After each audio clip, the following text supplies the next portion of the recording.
glory, Lord. Where you are, I will be. What you say, I will say. Père, je te confie ces moments dans ta présence, ô Dieu. J'ai prié de tout mon cœur, Père, que tu répandes encore plus de ta présence au milieu de nous. De même que tu as commencé avec nous le matin, et voici en ces derniers services, ô Père, nous désirons plus de toi. Nous te recommandons tout le monde entre tes mains. Laisse que ta parole soit appliquée, afin que le fruit, les retombées de cette parole soient visibles au milieu de nous. Je bénis ton peuple. Oins-moi, Saint-Esprit, pour communiquer fidèlement ta parole. Au nom de Jésus, j'ai ainsi prié. Amen. Alléluia. Alléluia. Je rends grâce à Dieu de nous avoir permis d'apporter la parole en ce troisième service. Mais aussi, je suis très reconnaissant au couple pastoral, papa et maman, qui ont bien voulu nous associer en ce moment, surtout en ces jours de Pentecôte. Alors, je vous souhaite un très merveilleux culte dans la présence de Dieu. Et je vous salue de même au nom de notre Seigneur Jésus-Christ. Amen, amen. Cet après-midi, nous avons un message de la part de Dieu. Un message prophétique. Et tous les signaux de Dieu qui annonçaient les choses que Dieu prépare pour nous, nous l'avons vécu. Je suis un peu comme Pierre lorsque il pressentait que le jour de la moisson devait arriver. Avant acte 2, acte 1, Pierre rassemble tout le monde et leur dit, il faudrait que la promesse que Dieu avait dite puisse s'accomplir. Et il a demandé aux disciples de pouvoir faire ce qu'il avait demandé. Et tout juste après, dans acte 2, la promesse de Dieu était réalisée. Bien-aimés frères et sœurs, un grand réveil arrive très très bientôt. C'est vrai, dans ces pays, on a parlé, je crois, dans les années 80, on parlait de la rue Chouapa. Mais très très bientôt, on parlera des Limités. Et précisément la deuxième rue. Très très bientôt, vous et moi, nous serons des signes et des présages de la part de Dieu. Dieu va nous utiliser pour que nous puissions aller annoncer la bonne nouvelle. C'est pourquoi j'aimerais dire à ceux qui travaillent, à ceux qui sont dans des milieux où il y a l'occultisme, les choses qui bloquent, je vous annonce que l'onction de Dieu va résoudre le problème de l'injustice. Là où il y avait les injustices, la grâce de Dieu qui est en ce lieu va vous ouvrir des portes. Et les personnes qui investissent, pensez déjà à investir. Parce qu'une grande moisson. J'aime une chose avec la saison, c'est que la saison s'impose à tout le monde.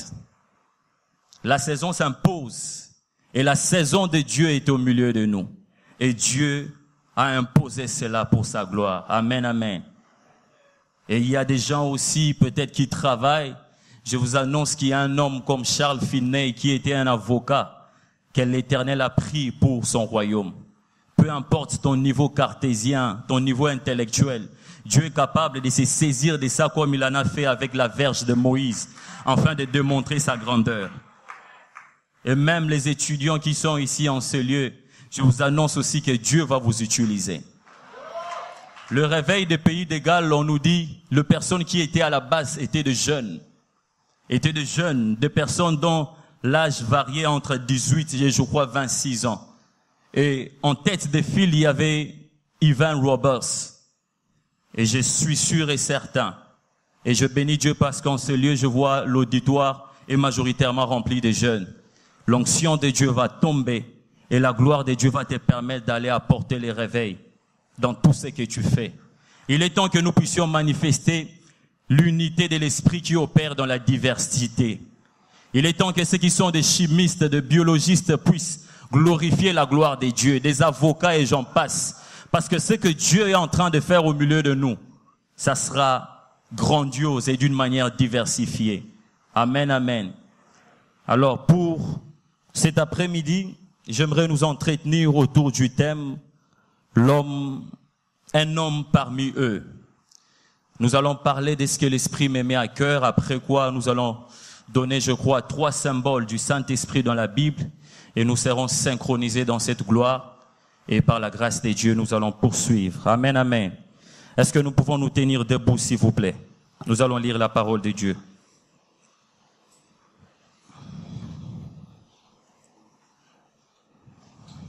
Alléluia. Un homme parmi eux. Ézéchiel chapitre 22. Ézéchiel 22,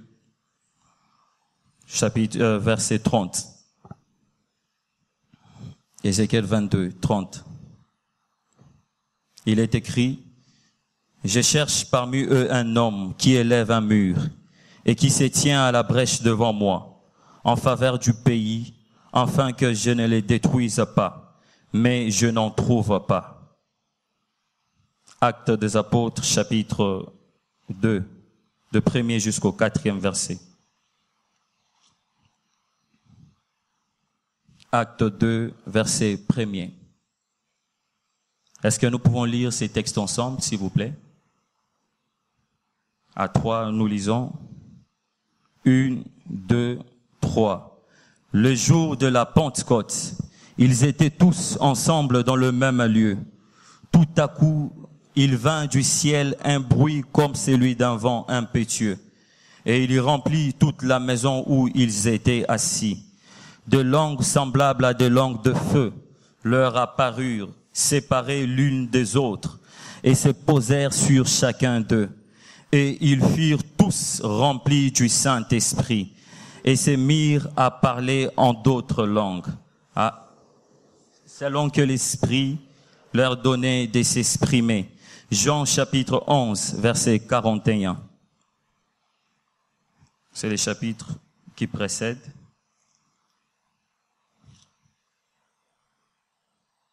Jean chapitre 11, 41. Il est écrit, « Ils ôtèrent donc la pierre, et Jésus leva les yeux en haut et dit, « Père, je te rends grâce de ce que tu m'as exaucé. Pour moi, je savais que tu m'exauces toujours, mais j'ai parlé à cause de la foule qui m'entoure, afin qu'ils croient que c'est toi qui m'as envoyé. » Le dernier texte, Exode chapitre 16, verset 10. Exode 16, verset 10.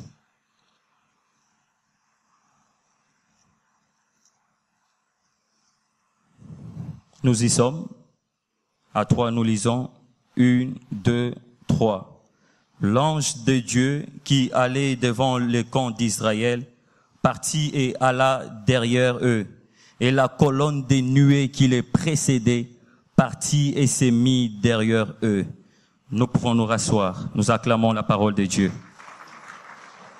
Alléluia. Un homme parmi eux. Lorsque Dieu voulait fonder une famille sur la terre, lorsque Dieu avait besoin de se constituer une famille sur la terre, il a trouvé un homme comme Abraham. Il a trouvé Abraham par qui Dieu a eu son peuple. Abraham, Dieu a attaché son nom à celui d'Abraham pour qu'il puisse être appelé le Dieu d'Abraham. Lorsque Dieu devait sauver son peuple, quand Dieu a vu que la pénurie était en train d'arriver, quand Dieu a vu que la famine était en train d'arriver, il a précédé un homme comme Joseph en Égypte, afin qu'il soit celui qui va sauver son peuple de la famine. Et lorsque Dieu a voulu faire le contraire, c'est-à-dire délivrer son peuple de la captivité, libérer son peuple qui était sous le joug des pharaons, il a choisi un homme comme Moïse, afin d'être celui qui va libérer le peuple de Dieu. Et quand Dieu a voulu sauver l'humanité, c'est vrai, il avait essayé par les prophètes, mais aucun des prophètes n'était digne d'accomplir, de restaurer la relation, la communion de l'homme avec Dieu. Il est passé par les juges, mais les juges ne pouvaient rien aussi y faire parce que eux, quelque part, ils étaient limités. Mais Dieu a trouvé la solution en lui-même. quand son Fils lui-même s'est manifesté comme étant l'agneau de Dieu pour venir ôter le péché du monde. Un homme parmi eux. Et lorsque Jésus-Christ a voulu toucher le monde entier, il a voulu que le message salutaire qu'il avait, enfin, de restaurer la communion de l'homme avec Dieu, il n'était pas allé loin, il n'est pas passé par des stratégies managériales, il n'est pas passé par des hommes qui étaient, entre guillemets, qualifiés pour ses services, mais il a trouvé les 12. Les hommes du peuple, la Bible précise qu'ils étaient sans instruction, et que Dieu a utilisé à oint du Saint-Esprit pour les envoyer enfin d'apporter la bonne nouvelle. Et ces hommes, ils ne pouvaient arriver à leur mission sans l'accompagnement du Saint-Esprit. Ils ne pouvaient accomplir cette mission sans la personne de Dieu en eux qui allait leur donner la force afin d'agir exactement comme le maître était en train de faire. Et la condition était celle-ci, c'est qu'ils devaient monter dans une chambre appelée la chambre haute afin de recevoir l'esprit qui était haut. L'esprit était haut, mais eux aussi devaient monter des dimensions, monter des niveaux, afin de toucher. Lorsque la rencontre du Saint-Esprit, avec leur prière qui était en train de monter, était effective, c'est alors que l'Esprit était descendu au milieu d'eux. L'homme que Dieu recherche, l'homme parmi nous. Et j'annonce que parmi nous, il y a des hommes que Dieu est en train de chercher. Et il va te trouver cet après-midi. Les personnes que Dieu est en train de chercher parmi nous. Et Dieu va te toucher pour manifester sa gloire. Amen. Amen. Entrons en profondeur. Le premier texte que nous venons de lire, Ézéchiel chapitre 22 verset 30, nous parle d'une situation. C'est que Dieu dit, je cherche parmi eux un homme. Et cet homme qui doit élever un mur, mais aussi il doit se tenir à la brèche. Et il dit entre moi et le peuple. Mais Dieu conclut en disant qu'il n'en trouve pas. Qu'est-ce qui s'est passé dans ces chapitres? C'est qu'il y avait une abomination générale de la part d'Israël, plutôt de Jérusalem. Jérusalem qui était une ville de Dieu, mais Jérusalem, par les choses qui s'est passées tout autour de Jérusalem, s'était détourné de Dieu. Il y a eu une dégradation générale, un détour général. Le peuple a fait en quelque sorte volte-face de la présence de Dieu. Ils ont oublié le Dieu qui a fait de cette ville sa ville. Et ils se sont détournés de Dieu. Mais d'une manière structurée, qu'est-ce qui s'est passé? Premièrement, les dirigeants de cette ville commençaient à opprimer le peuple. Les dirigeants de cette ville commençaient à maltraiter les gens. Les dirigeants de cette ville commençaient à faire des choses contraires à ce que Dieu avait prévu, à ce que Dieu voulait. Deuxièmement, il y avait de péché. L'adultère était en train de battre record. L'inceste montait en puissance. Il y avait des abominations terribles aux yeux de l'Éternel. Les choses horribles se passaient au milieu de ce peuple qui était un peuple de Dieu. Et troisièmement, les sacrificateurs, les personnes qui étaient destinées pour les services de Dieu, commençaient à profaner les sanctuaires. Ces personnes ne pouvaient plus faire la différence entre ce qui est impur et ce qui est pur. Ces personnes étaient en train de profaner le temple de Dieu, alors qu'ils étaient des personnes qui devaient faire le contraire, mais ils étaient tombés dans la déchéance, dans le péché. Et que dire de prophètes? Le prophète disait, ainsi parle l'Éternel, alors que l'Éternel n'a rien dit. Le prophète disait, je vois, alors qu'il ne voyait rien. Ils prophétisaient par esprit de divination. Ils prophétisaient par eux-mêmes, plutôt que de prophétiser sur l'ainsi dit l'Éternel. Un détour général. C'est alors que Dieu déclare ces choses, il dit, je cherche parmi eux un homme qui se tient à la brèche, un homme qui élève un mur, un homme qui va rétablir la communion avec mon peuple. Bien-aimés frères et sœurs, n'est-ce pas que cette situation, dans ce temps de la fin, nous sommes en train de revivre les choses semblables? N'est-ce pas que l'abomination est en train de battre record? Nous ne savions plus distinguer ce qui est bon, ce qui est mal. Lorsque vous prêchez aux gens, fuyez l'impudicité, on vous dit que vous êtes en train de déranger la morale. Alors que les personnes qui découchent et qui couchent, eux-mêmes sont en train de salir la morale. Mais ils pensent que nous qui sommes en train de dire ces choses, nous sommes en train de déranger la morale. Et que dire des prophètes au milieu de nous?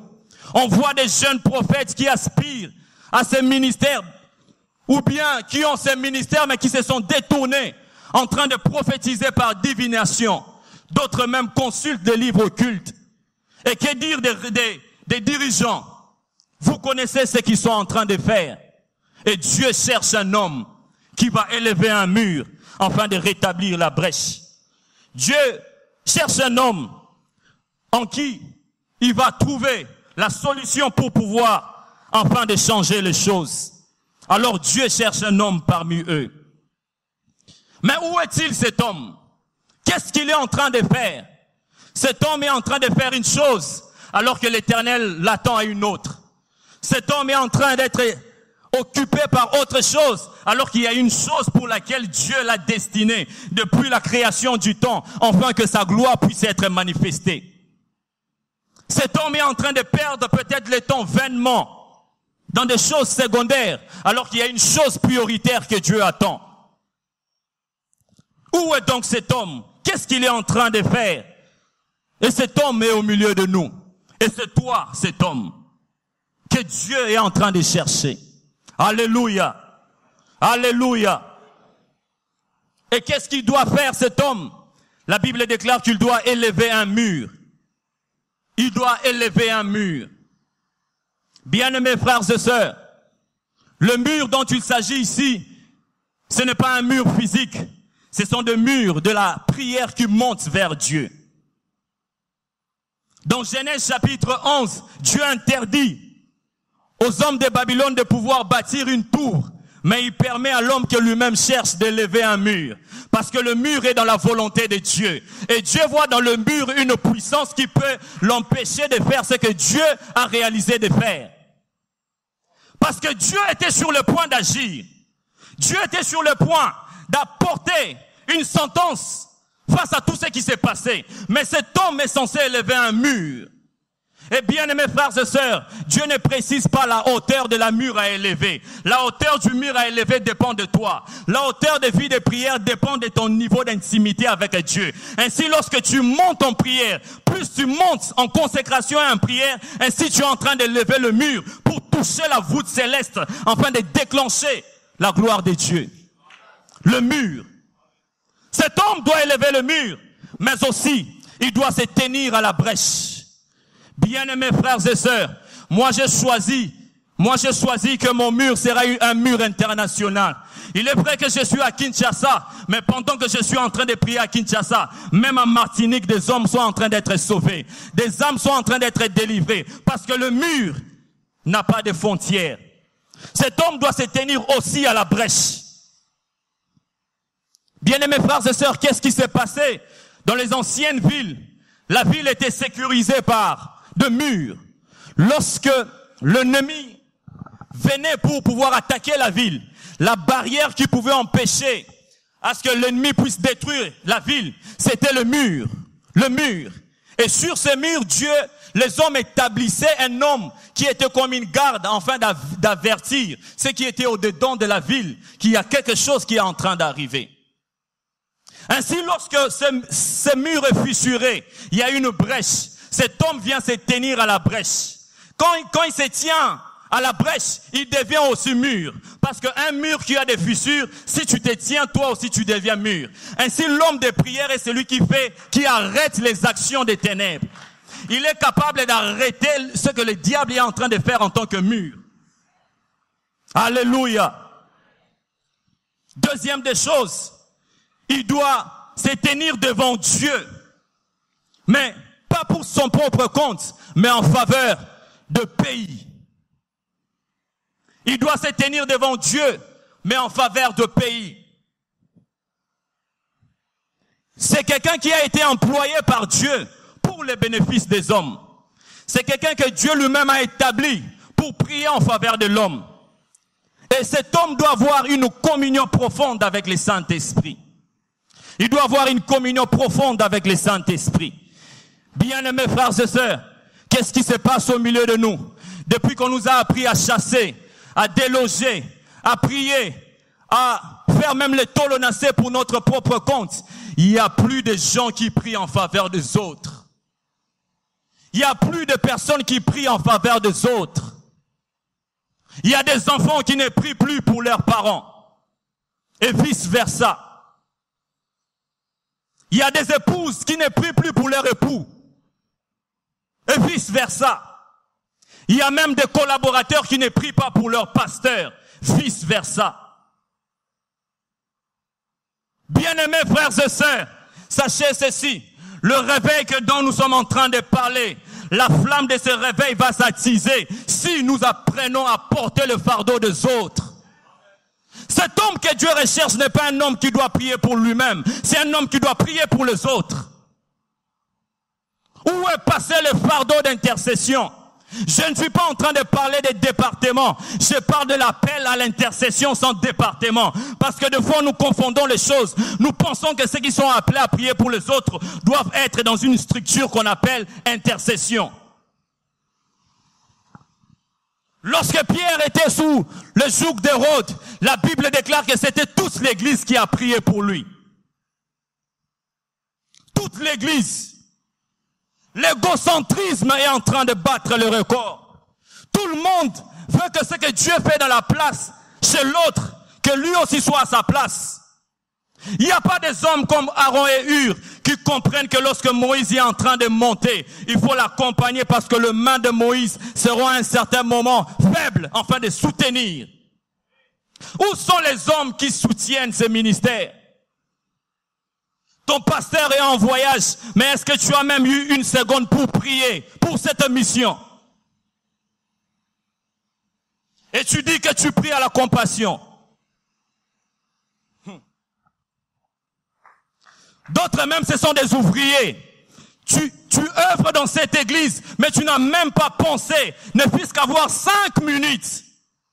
5 minutes pour recommander les choses entre la main de Dieu. Bien-aimés frères et sœurs, lisez l'histoire du réveil. Vous comprendrez que quand le réveil était au rendez-vous, ce n'était pas seulement un groupe restreint qui priait, mais c'était tout le monde qui priait. Des fois, nous sommes choqués, nous les modérateurs, avant le culte. Tu vois le peuple de Dieu remplir ces lieux, mais nous sommes en train de prier là-bas. Personne ne vient pour prier. Et tu veux que Dieu te visite dans ce culte. Et tu veux que Dieu te touche. Bien-aimés frères et sœurs, la Bible déclare que la prière d'un juste a une grande efficacité. Si 5 justes se mettent à prier, le premier, le deuxième, le troisième, le quatrième, combien d'efficacité multiplié fois 5? Combien d'efficacité multiplié fois 5? Et Christ dit une chose, que de 2 qui s'accordent pour prier pour une chose, l'Éternel répond. Lorsque nous avons tous une seule requête, c'est que nos bouches accélèrent, boostent le processus d'exaucement. Lorsque nous élevons tous la voix, prions pour une seule chose, bien-aimés, Dieu ne va pas tarder à exaucer. Si Dieu n'exauce pas, il va nous parler. Si Dieu n'exauce pas, il va nous rassurer. Si Dieu n'exauce pas, il va nous convaincre afin d'apaisantir nos cœurs. Où sont les porteurs des fardeaux? Des gens qui prient et qui prient et qui prient. Il se tient entre Dieu. Il reçoit de Dieu et il le communique aux hommes. Il se tient entre Dieu et les hommes, mais aussi entre l'homme et les diables. Quand il se tient entre Dieu et l'homme, il devient un intercesseur. Quand il se tient entre les diables et l'homme, il devient un défenseur. Bien-aimés frères et sœurs, nous devons apprendre à porter les fardeaux. Nous devons apprendre à prier pour les autres. Nous devons apprendre à soutenir. Lorsque vous voyez un homme que Dieu est en train d'utiliser, comme ce que Dieu est en train de faire au milieu de nous, soutenons par nos prières. Jeûne, prie Dieu, cherche la face de Dieu, afin que Dieu augmente encore ce qu'il fait. Ça m'étonne, bien-aimé. Le Saint-Esprit ne prie pas pour lui-même. Il intercède pour nous par des soupirs inexprimables. Christ dans le ciel ne prie pas pour lui-même, il prie en notre faveur. Mais toi, tu es incapable de prier pour celui qui est à tes côtés. Et tu dis que tu es un enfant de Dieu. Et tu dis que tu es un fils de Dieu. Alléluia. Alléluia. Et écoutez ce que Dieu dit. Il dit, je n'en trouve pas. Dieu ne trouve pas la personne qu'il est en train de chercher. N'est-ce pas que rien n'est impossible à Dieu? Lui-même a dit que cherchez et vous trouverez. Mais comment est-ce que lui-même ne trouve pas? Parce que l'égocentrisme est au milieu de nous. L'égocentrisme, tout le monde veut moi. Tout le monde ne pense qu'à lui. Tout le monde ne pense qu'à lui. Alors qu'il y a aussi l'autre qu'il faut soutenir. Alors qu'il y a aussi les prières qu'il faut adresser à son église. Alors qu'il y a aussi des prières qu'il faut faire monter afin que Dieu fasse des très grandes choses. Et il y a même, aujourd'hui l'église a commencé même à se moquer des païens. Alors que dans cette même nation, au temps où le réveil avait commencé, il y avait des musiciens mondains qui avaient abandonné leur vie afin de revenir à Christ. Aujourd'hui, nous nous moquons d'eux. Nous pensons qu'ils sont des personnes qu'on ne peut récupérer, alors que le Saint-Esprit est capable de leur convaincre aussi du péché. Aujourd'hui, l'Église passe plus dans la moquerie, plutôt que de passer dans ce que Dieu veut que nous puissions faire. Un homme parmi eux. Et Dieu veut que nous puissions comprendre ces choses, afin que nous puissions voir la gloire que Dieu va répandre au milieu de nous. Bien-aimés frères et sœurs, lisez l'histoire du réveil, vous comprendrez. La gloire dans un culte peut provenir d'une personne qui est assoiffée de la part de Dieu. Quelqu'un qui a commencé son culte depuis la chambre, en cours de route, à bord du bus, il prie. Il vient ici en ce lieu, la gloire de Dieu éclate. Bien-aimés, les choses que Dieu est en train de faire au milieu de nous, très bientôt les hommes vont venir de partout. Je vois des extensions de crèmes en train de se répandre partout. Parce que Dieu va faire de toi un homme qui va prier pour les autres. Parce que l'homme que Dieu recherche est ici au milieu de nous. Alléluia. Et quelle est la caractéristique que doit avoir cet homme? Cet homme doit être un porteur de fardeau. Et un porteur de fardeau qui ne dit pas aux autres qu'ils portent leur fardeau. Parce que des fois, nous sommes dérangés par des gens. Ce n'est pas parce que tu pries pour moi que je suis censé le savoir. Garde ça pour toi. C'est Dieu qui va te récompenser. Nous voyons des gens, vraiment les choses qui se passent dans notre église au Congo. Ils prétendent qu'ils entrent en retraite pour vous, alors vous devez assurer les petits déjeuners qu'il doit les prendre. Des déviations. Cet homme qui est censé porter le fardeau ne doit pas le dire. Tu vas gêner, tu vas prier, tu feras des sacrifices pour Dieu, mais en faveur de quelqu'un, sans pour autant le dire. Parce que Dieu lui-même va te récompenser. Parce que Dieu lui-même sera ta récompense. Deuxième caractéristique de cet homme, il doit lui-même être exaucement avant que Dieu exauce ses prières. Christ dit ceci, Jean chapitre 11, 41. Il dit, Père, je te rends grâce parce que tu m'as toujours exaucé. Il ne dit pas que Père, je te rends grâce parce que tu exauces toujours mes prières. Il dit parce que tu m'as toujours exaucé. Donc Dieu exauçait d'abord la personne du Christ avant d'exaucer les choses qui sortaient de sa bouche. Ainsi, un homme de prière est celui qui est lui-même l'exaucement. Ainsi, des choses qui sortiront de toi seront aussi des exaucés. Parce que quand Dieu voit que Jacques est une personne qui l'exauce, lorsque Jacques sera en train de faire monter des prières, toute prière que Jacques fera en train de monter vers Dieu, Dieu va réserver toujours une mention, exaucement. Bien-aimés frères et sœurs, travaille d'abord ton intimité avant de prier pour les autres. La Bible déclare que Dieu entend la prière du juste, que Dieu s'incline en faveur du juste lorsqu'il prie. Mais il faudrait d'abord que tu sois un juste qui vit selon la parole de Dieu. Il faut que tu sois un juste qui vit selon la parole de Dieu. Pas selon toi-même, mais selon Dieu. Lorsque toi-même tu deviens exaucement, c'est alors que Dieu commence à exaucer tes prières. Et frères et sœurs, quand j'ai lu l'histoire de réveil des pays de Galles, il y a quelque chose qui m'a touché. On dit de ces jeunes que lorsqu'ils priaient aujourd'hui en faveur de personnes qui étaient païennes pour qu'ils puissent se convertir, l'histoire dit que le lendemain, ces personnes venaient et donnaient leur vie à Jésus-Christ. Quel niveau! Quel niveau, bien-aimés! Ils prient aujourd'hui et demain ils voient les mêmes personnes pour lesquelles ils avaient prié venir pour donner leur vie à Jésus-Christ. Bien-aimés frères et sœurs, lorsque nous marchons dans la sainteté, dans la crainte de Dieu, si tu veilles sur ta marche pour ne pas souiller ton corps, Dieu va voir dans ta bouche une porte pour l'exaucement. Et tu seras comme un Christ lorsqu'il a commencé son ministère. Il dit, en vérité, je vous l'ai dit, vous verrez désormais les anges des cieux monter et descendre sur le Fils de l'homme.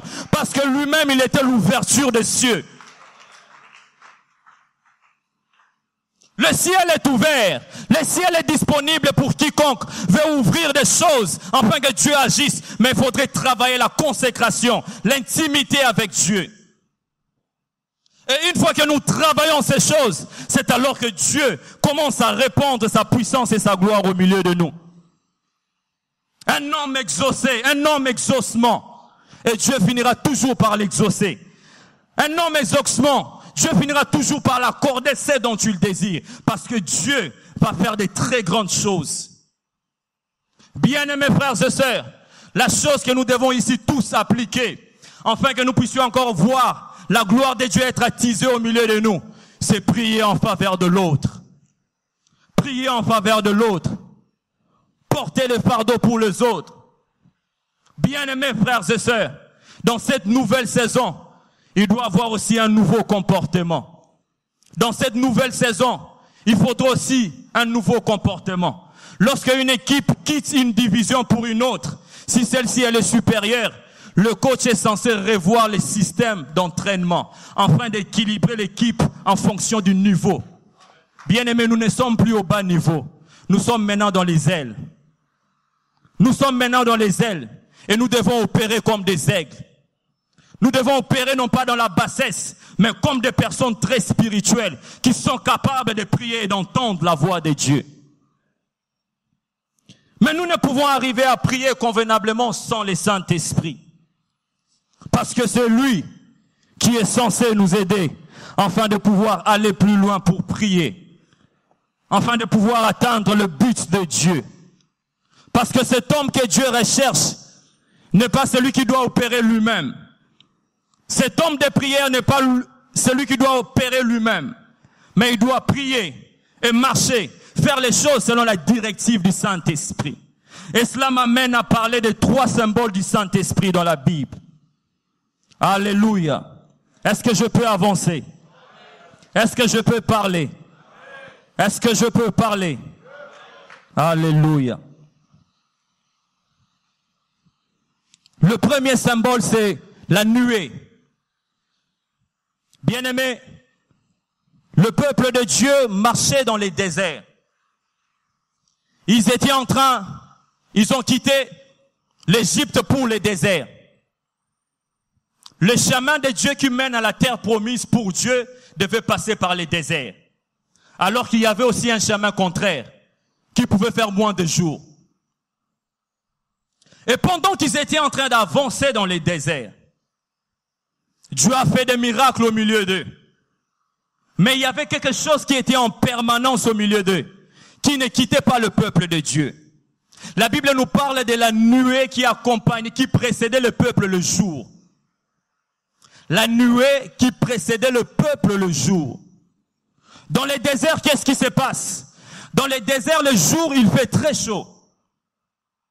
Ceux qui ont habité dans le pays désertique comme moi les savent très bien. Dans le pays où il y a un désert, la journée, il fait très chaud. Et le contraire, le soir, il fait très froid. Dieu, maîtrisant les climats, sachant que le peuple qui a quitté l'Égypte, partant pour la terre promise, en passant par les déserts, Dieu a conditionné un climat différent des déserts afin de protéger son peuple pour qu'il soit toujours sécurisé. Amen, amen. Qu'est-ce que la nuée faisait? La nuée empêchait à ce que le rayon solaire puisse toucher le peuple de Dieu. Parce qu'ils ont passé plusieurs jours dans les déserts et Dieu était en train de leur couvrir afin de permettre que les déserts ne puissent pas leur affecter. Amen, amen. Donc dans un climat déterminé, bien défini, Dieu a imposé une saison différente de celle qui existe. Bien-aimés frères et sœurs, même si le taux d'échange au Congo est volatile, moi je ne dépends pas de ça. Parce que je sais que le climat de la prospérité est sur moi. Et nous allons construire pour l'Éternel les temples. Parce que Dieu ne dépend pas du climat du Congo pour nous bénir. Parce que sa nuée est au milieu de nous. Amen, amen. Autre chose, c'est que la nuée déterminait la marche et l'évolution du peuple de Dieu. À chaque fois que le peuple stagnait, c'est que la nuée aussi avait stoppé. Quand la nuée commençait à avancer, le peuple aussi était en train d'avancer. Bien-aimés frères et sœurs, je t'annonce qu'il y a une nuée de gloire qui est sur nous. Et cette nuée va nous amener à progresser. Et cette nuée va nous amener à atteindre le but de Dieu. Parce que la nuée de l'Éternel est au milieu de nous. Dans les déserts pour le peuple de Dieu était un lieu de transit vers la terre promise. N'est-ce pas que pour nous aussi, avant que nous puissions aller dans le ciel, avant que nous puissions atteindre le lieu où l'Éternel a destiné pour nous, nous devons passer par la terre. La terre est en quelque sorte un désert pour nous. Parce que c'est sur la terre que nous voyons le miracle de la part de Dieu avant de consommer le lait et le miel que l'Éternel a prévu pour nous. Pendant que le peuple de Dieu était en train de marcher selon le rythme de la nuée, et dans le Nouveau Testament, la Bible déclare « Marchez selon le Saint-Esprit ». Pourquoi? Parce que la nuée de gloire est disponible. Tous ceux qui veulent marcher sur la terre, comme au temps de Moïse dans les déserts, doivent marcher selon le Saint-Esprit qui est en train de leur booster afin d'agir, d'aller là où l'Éternel les attend. Pour eux, c'était la nuée. Or, les choses passées sont qu'une préfiguration des choses à venir. La véritable nuée, c'est le Saint-Esprit. Et c'est lui. Nous devons marcher selon l'Esprit et non selon nous-mêmes. Le peuple continue à marcher. Le deuxième symbole, c'est le feu. Dis après moi, le feu. Le feu. Dans le même désert, comme il fait très chaud la nuit, qu'est-ce que l'Éternel fait? L'Éternel prend une colonne de feu. Le colonne plutôt, dans les déserts, puisqu'il fait très froid la nuit. L'Éternel prend une colonne de feu. La colonne de feu avait pour but de réchauffer le peuple de Dieu. La colonne avait pour but de réchauffer le peuple de Dieu. Parce que, tellement qu'ils étaient partis si vite qu'ils ne pouvaient même pas emporter certaines choses pour pouvoir se couvrir dans les déserts, Dieu lui-même était là pour leur réchauffer. Ainsi, dans la chambre haute, après plusieurs jours qu'ils ont passés, pendant qu'ils étaient en train de prier, ils avaient la froideur du départ du Christ. Parce que quand Christ était parti, ils étaient tellement froids. Pierre ne pouvait pas réagir. Jean ne pouvait pas réagir. Jacques ne pouvait pas réagir. Et tous ne pouvaient pas réagir. Mais quand la chaleur du Saint-Esprit, quand le Saint-Esprit les avait réchauffés, la Bible déclare, tout à coup, il y eut un bruit semblable à il y eut une flamme de feu qui était apparue sur chacun d'eux. J'annonce que l'Éternel le feu de l'Éternel va ôter la froideur. Je t'annonce que là où tu es, c'est que tu ne pouvais faire par la puissance du Saint-Esprit, par le feu du Saint-Esprit. Dieu va te réchauffer afin que tu le fasses au nom de Jésus. Pierre qui avait peur, Pierre qui a même régné Jésus, mais lorsqu'il a été réchauffé par la chaleur du Saint-Esprit, oh my God, j'aime le Saint-Esprit. Vous tous qui êtes en train de demander quel Quel est mon secret? Mon secret s'appelle le Saint-Esprit. À chaque fois que j'ai un service pour lui, je me réchauffe par lui et lui me donne d'agir comme Dieu le veut. Le feu, le feu. Et pendant que le feu était en train de les accompagner, le feu aussi était un moyen de les protéger. Ceux qui connaissent l'histoire, au moment où les camps d'Égypte étaient en train de s'approcher, la même nuée qui était le jour, la même colonne de feu qui était avec eux, la Bible déclare, cela a été à la base de la séparation du camp d'Égypte et des camps de peuple de Dieu. J'annonce que le Saint-Esprit va te séparer avec les choses qui ne confessent pas le nom de Dieu. Le Saint-Esprit, oh my God, can I preach like I feel?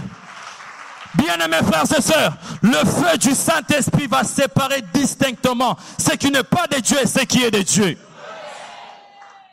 Le Saint-Esprit est le dernier symbole. Dis après moi le vent. Dis après moi le vent. Bien-aimé, Nicodème pose une question à Christ. Christ déclare que le vent souffle où il veut. Tu ne sais ni d'où il vient, ni où il part. Et il conclut en disant, c'est ainsi que sont tous ceux qui sont nés de l'Esprit. Est-ce que je peux avancer? Vous savez, l'une des raisons pour laquelle Jésus était monté dans la barque de Pierre, c'était pourquoi? Parce que la foule étant nombreuse, Christ devait parler. Mais au bord du rive, tout le monde ne pouvait pas entendre le message que Christ avait. Qu'est-ce qu'il a fait? Il s'est retiré. Il a pris la barque de Pierre pour se positionner à la position de soufflement de vent. Quand le vent de la mer était en train de venir, avec la voix du Christ qu'il était en train de parler, le vent...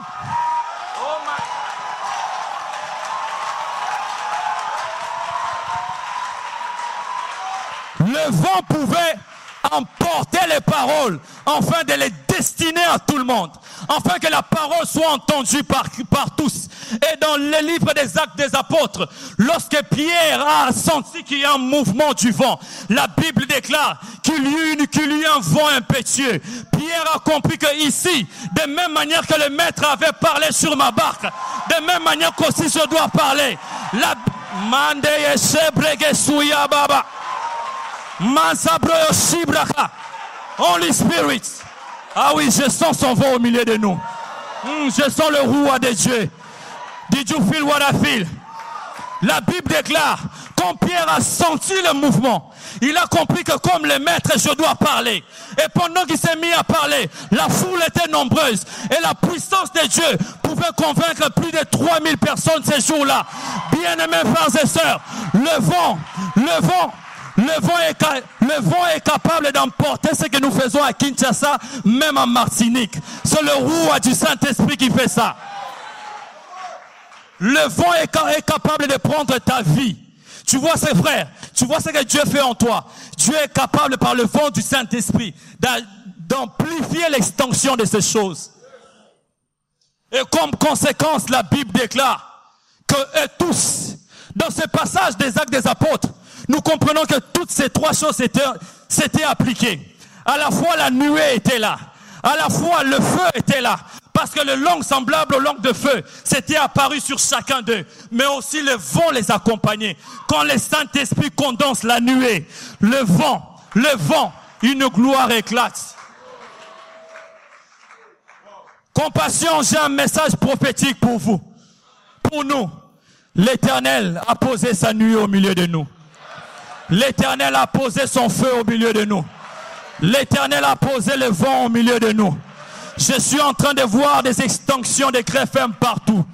Je suis en train de voir des hommes prier dans cette église, en train d'occuper des autres fonctions dans ces pays. Je suis en train de voir des personnes qui travaillaient là où on les discriminait. L'Éternel me dit que l'onction va donner la justice. David était disqualifié par ses frères, mais son onction a apporté la justice. L'onction de Dieu au milieu de nous va apporter la justice. Est-ce que nous pouvons nous lever? Il est temps que nous puissions nous synchroniser à ces choses. Je sens le vent du Saint-Esprit au milieu de nous.